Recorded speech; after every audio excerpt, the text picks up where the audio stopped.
नहीं चल पाया था कि समुद्र की गहराइयों में टाइटैनिक का जहाज आखिर कहां डूबा, और आज इसके मिलने के 35 साल बाद भी इसे समुद्र से नहीं निकाला जा सका।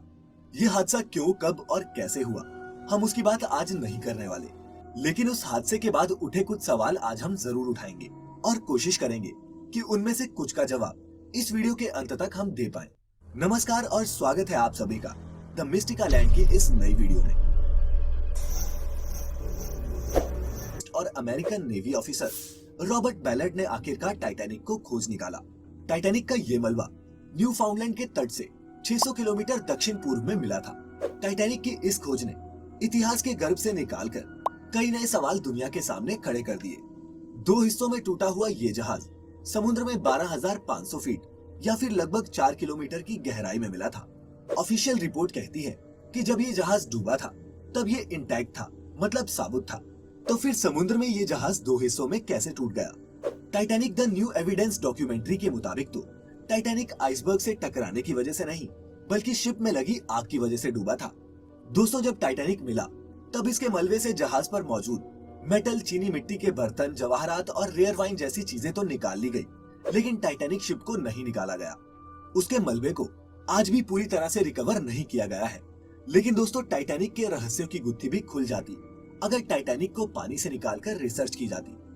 अगर ऐसा हो पाता तो टाइटैनिक और उस हादसे के बारे में और भी कई महत्वपूर्ण जानकारियां हमारे हाथ लगती। लेकिन दोस्तों, टाइटैनिक को निकाला नहीं गया और इस सदी की सबसे रहस्यमयी दुर्घटना का रहस्य आज भी रहस्य ही बना हुआ है। आखिर क्यों तमाम कोशिशों और लेटेस्ट टेक्नोलॉजीज के बाद भी टाइटैनिक को अब तक पानी से बाहर नहीं निकाला जा सका? क्या टाइटैनिक को जानबूझकर नहीं निकाला जा रहा, और क्यों आज भी वो समुद्र की अंधेरी गहराइयों में दफन है? दोस्तों, जब हमने इसके बारे में रिसर्च की तो पाया कि ऐसा नहीं है कि टाइटैनिक को निकालने की कोशिशें नहीं हुई। 1985 में जब टाइटैनिक को खोजा गया था तब इसकी हालत एक जहाज जैसी नहीं थी। समुद्र में दफन टाइटैनिक की इस पुरानी तस्वीर को देखिए।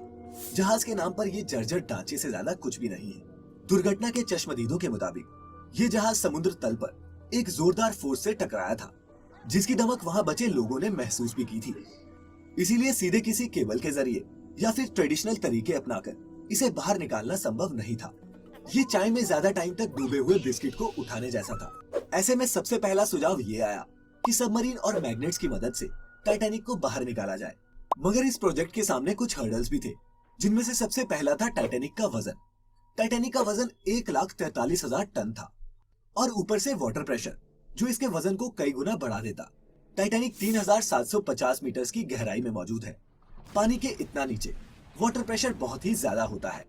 इतनी गहराई में सिर्फ 1 स्क्वायर सेंटीमीटर हिस्से को निकालने में भी करीब 392 किलोमीटर का फोर्स चाहिए। तब ना तो इतने पावरफुल मैग्नेट्स थे और ना ही इतना वजन सहने वाली सबमरीन्स। 21वीं सदी की शुरुआत तक भी साइंटिस्ट के पास टाइटैनिक को बाहर निकालने का कोई ठोस प्लान नहीं था, मगर वो इसके लिए कोई चारों ओर मौजूद पानी को फ्रीज कर दिया जाए, जिस वजह से ये पानी के मुकाबले हल्का हो जाएगा और सतह पर तैरने लगेगा, जिसके बाद इसे किनारे पर ले जाने में आसानी होगी। कुछ ऐसा ही idea American engineer John Pierce ने भी दिया था। इसके लिए उन्होंने लिक्विड नाइट्रोजन को इस्तेमाल करने का सुझाव दिया।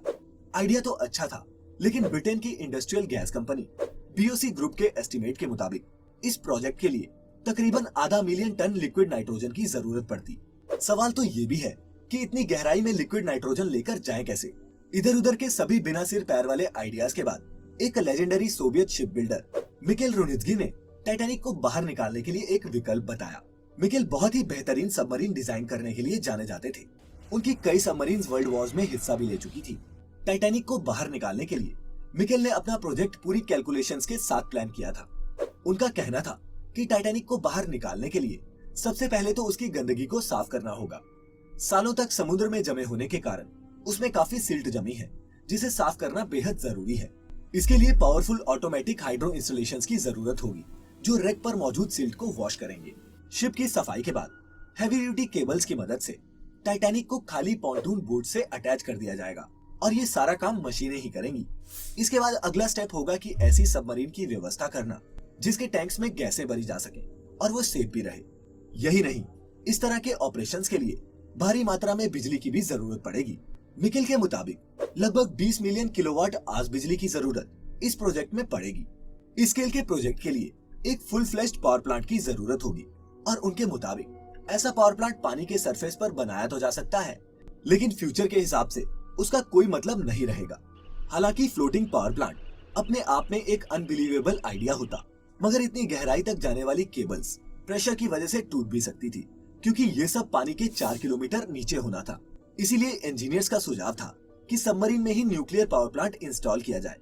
इस पर तर्क वितर्क तो बहुत हुआ, लेकिन कुछ भी फाइनल नहीं हो पाया और फिर इस प्रोजेक्ट को तब तक के लिए होल्ड करने के लिए कहा गया जब तक इसे पूरा करने के लिए एडवांस इक्विपमेंट्स और प्रॉपर बजट नहीं जुट जाता।